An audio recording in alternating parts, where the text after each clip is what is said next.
All right, Matt, thank you so much. All right, let's take a look at our weather. And I got to say, it's been a little strange to feel this. Is it going to rain? Look at the clouds outside. Yeah, it's a wild. Taste of autumn in the air, which is kind of nice, especially for those of us that live inland. You get the taste of autumn.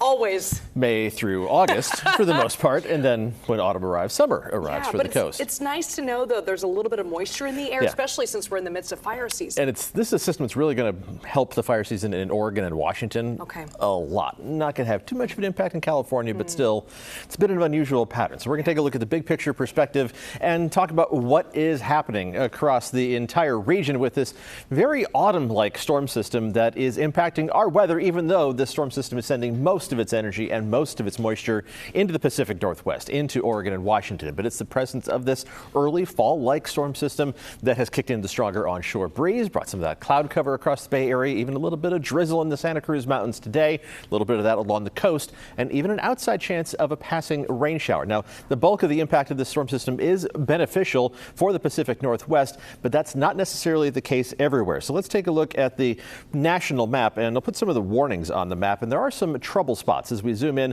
to the western U.S. and specifically we're talking about Nevada, where the moisture with the storm system just isn't going to arrive. So all the pink shading, that's a red flag warning. It's in effect. They're getting the gusty winds, but without the moisture, and that's a bad combination. Also the green showing up near the site of the Park Fire, that is a flash flood watch because some of the showers that are going to move into that burn scar could result in some debris flows without any vegetation left over after the fire has burned through. That's going to be a distinct concern over the next 36 hours or so. Let's drop that down and talk about how things are going to evolve as we head through the next couple of days. We'll bring Futurecast onto the floor and track the showers that are going to try to approach the North Bay as we head through the next couple of days. And where we are going to see plenty of cloud cover and some fog at ground level as we head through tonight into the first half of the day tomorrow. A few cracks in the clouds and some hints of moisture, a few radar freckles showing up, but the bulk of that moisture is going to stay just to our north, mainly in Mendocino and Lake counties, and then for the rest of Northern California as well. If you want to see a passing shower, your best odds are going to be far northern Sonoma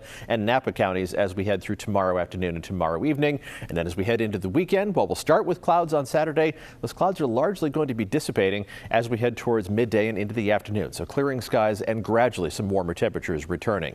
Let's check out where we stand right now with a look at our current conditions as we look outside from San Jose, where things are looking good, and looking outside from downtown, downtown San Francisco. This is Salesforce Tower looking off to the east, seeing those clouds in the distance and some but a little more up close and personal. Temperatures are well below average for this time of year, only in the 70s inland. The warm spot on the map is 76 degrees on the 22nd day of August. That is unusual, and it's only 11 degrees spread from San Francisco at 65 to that warmest location at 76. This is really out of the ordinary, and the onshore breeze has certainly been noticeable. Let's check out those current wind speeds, which are mostly in the 15 to 20 mile an hour range, even a 22 mile an hour gust being recorded at Petaluma, 26 mile an hour sustained winds in Fairfield, and some stronger gusts as well. Actually, a 29 mile an hour gust in Petaluma, 35 miles an hour in Santa Rosa. It's not going to be as breezy tomorrow, but temperatures are actually going to be a degree or two cooler. So let's turn on our map on the floor here and take a look at first how the clouds are going to behave. And we are going to see the clouds spreading in as we head through the rest of tonight, and they are going to be pretty widespread. This makes it look like it's just going to be fog everywhere, but this is largely going to be cloud cover a little higher up in the atmosphere, but there's going to be some fog and some drizzle right along the coast. Once that begins to break up a little bit, temperatures are going to try to warm up. We'll start off in the 50s to around 60 degrees, but high temperatures tomorrow are only going to be in the 70s, even inland. Mid-70s in San Jose, that's about 7 degrees below normal. Mid-70s inland in the East Bay, even the warmest spot staying short of 80 degrees. Really weird for the month of August. 76 in Concord is a full 12 degrees below average. Mostly 70s around the bay with mid-60s in San Francisco, also mid-60s along the coast, and only in the low 70s for the North Bay, where the cloud cover is going to be a bit more persistent and where you do have that chance at least of a couple of passing showers. Let's take a look at the 7-day forecast. Temperatures are going to climb the other side of the roller coaster as we head through the weekend into next week. Inland temperatures return to the low 90s on Sunday, and then we hover around 100 degrees inland by Monday and Tuesday. And then it's down the other side of the temperature roller coaster. By a week from today, we're going to be back to near average highs.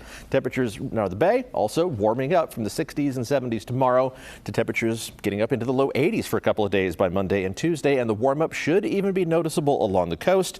You're going to see temperatures rising up into the low 70s by Monday and Tuesday, which is not record setting, but it is also unusual for the month of August. Those temperatures will gradually coast back down to more typical ranges by the end of next week as we finish the month of August and head into September already. I can't believe it. People are already back at school. I know. It's like it's over. Yep.